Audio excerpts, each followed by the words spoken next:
Welcome to the channel science A to Z Bangla. আজ আমি তোমাদেরকে যেটা নিয়ে কথা বলবো সেটা হচ্ছে পরিমাপ ক্লাস 9 এর পার্ট 2। যারা আগের পার্ট দেখোনি তারা অবশ্যই আগের পার্টটা দেখবে, তারপরে এই ক্লাসে আসবে। কারণ আমি তোমাদের রেগুলার ওয়াইজ সিলেবাসটা কমপ্লিট করাবো, তার জন্য একটা পার্ট গ্যাপ দিয়ে তোমরা আসবে না কেউ। ওকে, তাহলে প্রথম হচ্ছে পরিমাপের আমি যতটা পড়িয়েছিলাম সেটা হচ্ছে বিভিন্ন একক, এসআই পদ্ধতি, এফপিএস পদ্ধতি এবং সিজিএস পদ্ধতি তোমরা জানো। ওই একক নির্ণয় করা ওগুলিকে দাঁড়াও, হ্যাঁ, তো ওগুলোকে আমি প্রথম পড়িয়েছিলাম এফপিএস, এবং তোমাদের আমি এককের ধারণা দিয়েছিলাম। যারা আগের ক্লাস করনি তারা ওয়ান শটের মতো আজকে একটু শুনে নাও। হ্যাঁ, সেখানে আমি বলেছিলাম যে তোমরা কেন একককে ব্যবহার করবে। আমি এককে যে ব্যবহার করব কেন করব, তা 1 মিটার আমি বলেছিলাম। তো ওগুলো এই ক্লাসে আমি একটু আলোচনা করব, কারণ যারা ক্লাসটা করে এসেছে তারা ভাববে তারা আরেকবার আলোচনা কেন করছে। তো তোমরা অবশ্যই এই মানে 1 মিনিট মতো পাঠ স্কিপ করে দিতে পারো। যারা ক্লাসটা করে এসেছে, যারা আসেনি তারা 1 মিনিট পর্যন্ত থাকতে পারো। তো এককের যেটা আমি বলছিলাম, বিভিন্ন একককে আমরা নির্ধারণ করি। 1 মিটার, 1 সেন্টিমিটার। আমরা একক কেন ব্যবহার করি? একক ব্যবহার করার কারণ হলো, তুমি একটি জিনিস বললে যে 2, সেটা তোমাকে অবশ্যই ওটাকে 2 মিটার বলতে হবে। তো আমাদের এরকম কিছু একক ছিল, ব্যবহার করতে শিখেছিলাম, এবং সেখানে শিখেছিলাম আমরা কি এককের সংজ্ঞা, কেন আমরা একককে ব্যবহার করব। ওকে, এই ক্লাসটা অবশ্যই তোমরা দেখে এসো। হ্যাঁ, পুরো ব্যাপারটা আমি বলতে এখন পারবো না, কারণ আগের ক্লাসে আলোচনা করেছিলাম। তো নেক্সট ক্লাসে তোমাদের দেওয়া যাক।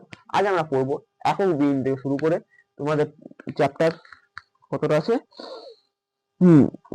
কোনো একটি ভৌত রাশির একক পর্যন্ত আজকে আমি ক্লাস 9 এর এই পুরো চ্যাপ্টারটা আমি শেষ করাবো। একক বিহীন কি?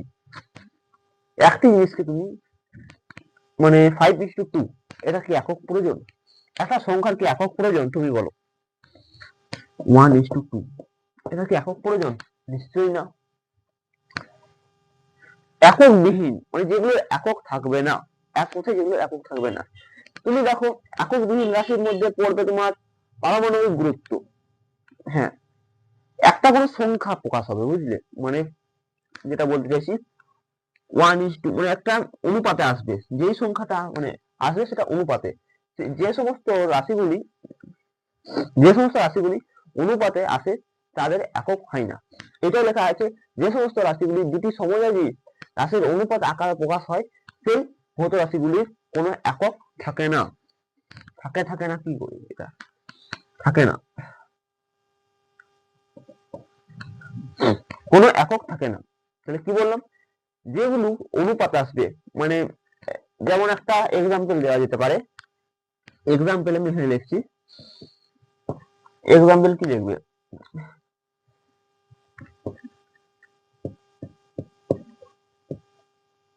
মৌলিক রাশি ইকুয়াল টু লিখলে মৌলের 1 পরমাণু ডিভাইডেড লিখলে পরমাণুর ভর বা পরমাণুর ভর ডিভাইড লিখলে পরমাণুর ভরটা হবে 1/12। এটার একক নেই। ওকে, তো আমি যেটা বললাম, যে সমস্ত রাশিগুলি অনুপাতে প্রকাশ পাবে তাদের একক থাকবে না। 1:2, 2:1, 5:4, 12:2, যেগুলো অনুপাত থাকবে, যেগুলো তোমার ইস টু দিয়ে থাকবে। একটা জিনিস আছে এইটা, এটার একক নেই। এটাকে এমনি করে লেখা যেতে পারে 1:12, একক নেই, এরও একক থাকে না। এটাই লেখা আছে, যে সমস্ত ভৌত রাশিগুলিকে দুটি সমযোজী রাশি অনুপাতে প্রকাশ করা হয়, হ্যাঁ, তাদের একক থাকে না, একক বিহীন তাদের রাশি। ওকে, এখানে এক্সাম্পল লিখতে পারো পারমাণবিক গুরুত্ব,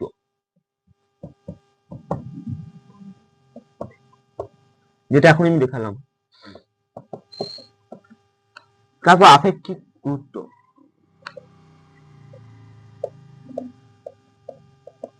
পারমাণবিক ভর,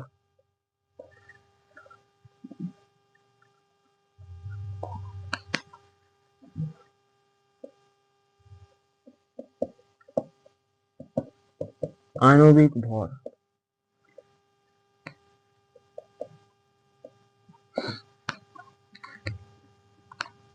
এই তাহলে এটা বোঝা গেল যে সমস্ত রাশিগুলি তুমি একবার নিজে এবং না দেখে বোর্ডটা বলো, যে সমস্ত রাশিগুলির অনুপাত আকারে প্রকাশ পায়, যে সমস্ত রাশিগুলি দুটি সমজাতি। প্রথমে বলবে যে সমস্ত রাশিগুলি অনুপাত আকারে প্রকাশ পায়, অনুপাত আকারে প্রকাশ পেলে তাদেরকে একপূর্ণ রাশি বলে। তো অনুপাত মানে দুটি জিনিস থাকতে হবে তবে ওটা অনুপাত হবে। আমি প্লাস তুমি, ভেবে নাও এটা আমি, এখানে আছে আমি, হ্যাঁ প্লাস তুমি, এটা নিশ্চয়ই অনুপাত হবে। দুটি সমজাতি রাশি, হ্যাঁ দুটি সমজাতি রাশি তবে ওটা অনুপাত হবে। একটা সমজাতি রাশি দিয়ে কোনোদিনও অনুপাত হবে না, দুটি থাকতে হবে অবশ্যই। তো দুটি সমজাতি রাশির মধ্যে রাশির অনুপাত আকারে প্রকাশ করা হয়, সেই ভৌত রাশিগুলিকে বলা হয় একক বিহীন রাশি। ওকে, আই থিঙ্ক কনসেপ্টটা ক্লিয়ার করতে পেরেছি। যাদের ক্লিয়ার হয়নি তারা আরেকবার শোনো। কনসেপ্ট যতক্ষণ না ক্লিয়ার হচ্ছে ততক্ষণ ক্লাস থেকে যাবে না। ওকে, আর তোমাদের জন্য যে তোমাদের আমি বললাম যে ক তারিখ থেকে বলেছিলাম, 15 তারিখ থেকে, আই থিঙ্ক 15 নাহলে 14 বা কিছু একটা তারিখ হবে জানুয়ারি মাসের, ওই তারিখ থেকে তোমাদের আমি ক্লাস চালু করব। তো আমি তোমাদের আগে করলাম কারণ তোমাদেরকে আমি সিলেবাসটা এগিয়ে থাকবে, এই জন্য তোমাদের আমি আগে করলাম। এবং আমি পুরো বই শেষ করতে আমি পুরো ফেব্রুয়ারি মাস পর্যন্ত হয়ে যাবে, পুরো বই শেষ, সিলেবাস নেই, ফুল বুক মানে ফুল বুক পুরো শেষ করে দেবো এবং রিভিশনও হবে অনেকবার।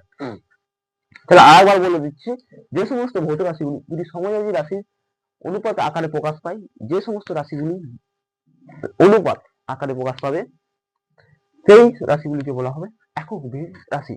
ওকে, নেক্সট হচ্ছে তোমাদের, হ্যাঁ কিন্তু একটি ব্যতিক্রম, রেকর্ডিংটা চালু করেছি, হ্যাঁ একটি ব্যতিক্রম যে ওটা অনুপাত আকারে প্রকাশ পেলে সেটা তোমার একক বিহীন হবে, সেটা দুটি ব্যতিক্রম আছে। হ্যাঁ, কোন কোনকে আমরা কি লিখতে পারি, টু বৃত্তচাপ ইকুয়াল টু ব্যাসার্ধ, এটা আমি লিখতে পারি কোনকে। কোণের একক হলো রেডিয়ান, কোণের কিন্তু একক আছে রেডিয়ান। ওকে, এবং ঘন কোণের স্টেট রেডিয়ান। ওকে, ঘন কোণের একক হচ্ছে স্টেট রেডিয়ান। তো কোণ এবং ঘন কোণের একক আছে, বাকি পারমাণবিক গুরুত্ব, আপেক্ষিক গুরুত্ব এগুলোর একক নেই। এবার আসছে তোমাদের বিভিন্ন ছোট বড় এককের উৎসর্গ সমূহ। দেখো বেশি, এবার আমি এখানে লিখছি কিছু একক, তুমি একক কিভাবে রূপান্তরিত করবে।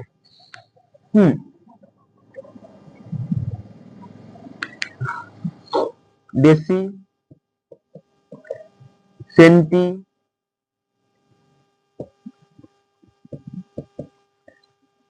মিলি, হ্যাঁ ন্যানোমিটার, 10⁻⁹। তো এই একক কিভাবে নির্ণয় করবে, তোমাদের একটা আমি ভিডিও দিচ্ছি, ওই ভিডিওটা তোমরা নিচে পেয়ে যাবে, ওই নিচে ভিডিওটা দেখে নেবে। একক কিভাবে তোমরা নিজেরাই নিজেদের মতো একক তৈরি করতে পারবে, মানে এক শ্রেণী দেওয়া আছে, তুমি কি করে সেটা ডেসিতে বা সেন্টিমিটারে কনভার্ট করবে, ওই ভিডিওটা আমি শিখিয়ে রেখেছি, ওই ভিডিওটা তোমরা দেখে নিবে। হ্যাঁ, তো ওটা আমি ক্লাস মানে পুরো হাইস্ট লেভেল যতটুকু আছে হাইস্ট লেভেল পর্যন্ত তুমি যদি আজ শিখে যাও তাহলে ক্লাস 10 এবং 11 ক্লাস 12 কোনোটাই তোমাদের আটকাবে না, ওই যে একটা ভিডিও দেখলে। ওকে, প্রমাণ দৈর্ঘ্য, প্রমাণ দৈর্ঘ্যতে তোমাদের আছে এসআই পদ্ধতিতে দৈর্ঘ্যের একক হলো মিটার, সিজিএস পদ্ধতিতে দৈর্ঘ্যের একক হলো সেন্টিমিটার। ওকে, এতটুকু পড়বে। শূন্য মাধ্যমে আলোর গতিবেগ হচ্ছে যে দূরত্ব অতিক্রম করে তাকে বলা হয় 1 মিটার। মানে শূন্য মাধ্যমে আলো তো চলে যাবে, মানে আলো এত স্পিড যায়, আলোর গতিবেগ যে গতিবেগটা লেখা আছে এখানে, যে দূরত্ব অতিক্রম করে, মানে আলো শূন্য মাধ্যমে, আমার কাছে কোনো লাইট নেই, আমি দেখাতাম এক্সপেরিমেন্ট করে, আলো শূন্য মাধ্যমে যে পরিমাণ দূরত্ব অতিক্রম করে তাকে বলা হয় 1 মিটার। মিটার একক হচ্ছে মৌলিক রাশি, মিটারের একক হলো মৌলিক রাশি। একটা আলো আছে,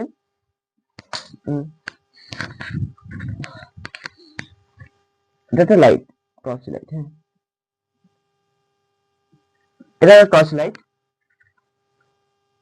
শূন্য মাধ্যমে, মানে এটা অন্ধকার ঘরটা, আলো যেটা যে পরিমাণ অতিক্রম করে, একটা ঘর আছে বা একটা তুমি তুমি গাড়ির হেডলাইটে যখন লাইটটা জ্বালাও তখন আলো একটা দূরত্ব, যখন তুমি ফাঁকা রাস্তায় থাকো আলো একটা দূরত্ব অতিক্রম করে শূন্য মাধ্যমে। ওই যে আলোটা যত দূরত্ব অতিক্রম করেছে তুমি ঘরের জানলা দেখতে পাবে না, ঘরে একটা ওয়ার্ড জ্বালাও, মানে 0 ওয়ার্ডের, সেই যে ওই অন্ধকার ঘরটা যে পরিমাণ আলো অতিক্রম করেছে, মানে যতটুকু দেখাচ্ছে, হ্যাঁ অতিক্রম করে, তাকেই 1 মিটার বলে। ওকে, মিটারের সংজ্ঞা হলো মৌলিক রাশি, মিটার হলো মৌলিক রাশি, এটা আমি আর কিছু বললাম না। এবারে হচ্ছে প্রমাণ সময়। সিজিএম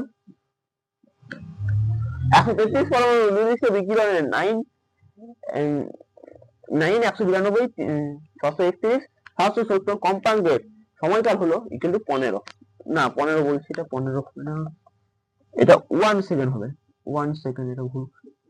আচ্ছা, 1 দিন ইকুয়াল টু 86,400, 86,400 সেকেন্ড। সময় একটি মৌলিক রাশি, হ্যাঁ সময় একটা হলো মৌলিক রাশি, তাহলে সময় একটা মৌলিক রাশি, মিটার একটা মৌলিক রাশি। ওকে, আই থিঙ্ক বুঝা গেছে। তারপর আসছে গড় সময়। এই গড় সময় জিনিসটা কি? পৃথিবী সূর্যকে প্রদক্ষিণ করতে যে সময় নেয় তাকে বলা হয় গড় সময়। গড় সময় হচ্ছে 23 ঘন্টা 56 মিনিট 56 সেকেন্ড। আই থিঙ্ক এটাই ছিল, হ্যাঁ তোমরা দেখে নেবে। তো গড় সময় এটাকে ধরা হচ্ছে, এটা একদম পুরো অ্যাকুরেট সময়।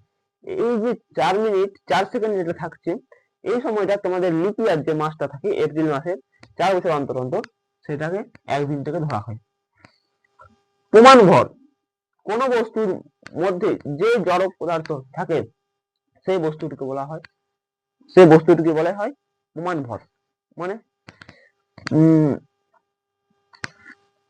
এই বস্তুটার মধ্যে একটা জড় পদার্থ আছে, ওই যে জড় পদার্থ এটাকে ভারী করছে, এটাকে বলা হচ্ছে তোমাদের প্রমাণ ভর। কোন মৌলিক রাশি, এটা তোমাদের তুমি দেখালাম। তো যেটা বললাম, যে সমস্ত ভৌত রাশিগুলি দুটি সময় এবং রাশির অনুপাত আকারে প্রকাশ করা হয় সেগুলোকে বলা হয় একক বিহীন রাশি।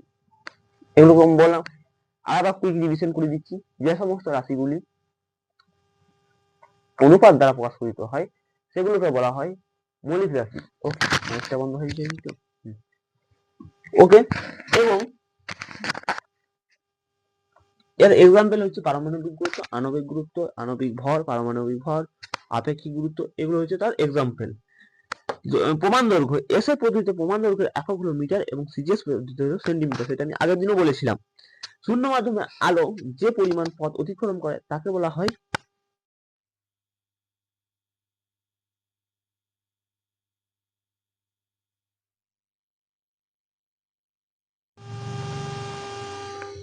সেটাকে বলা হয় 1 মিটার।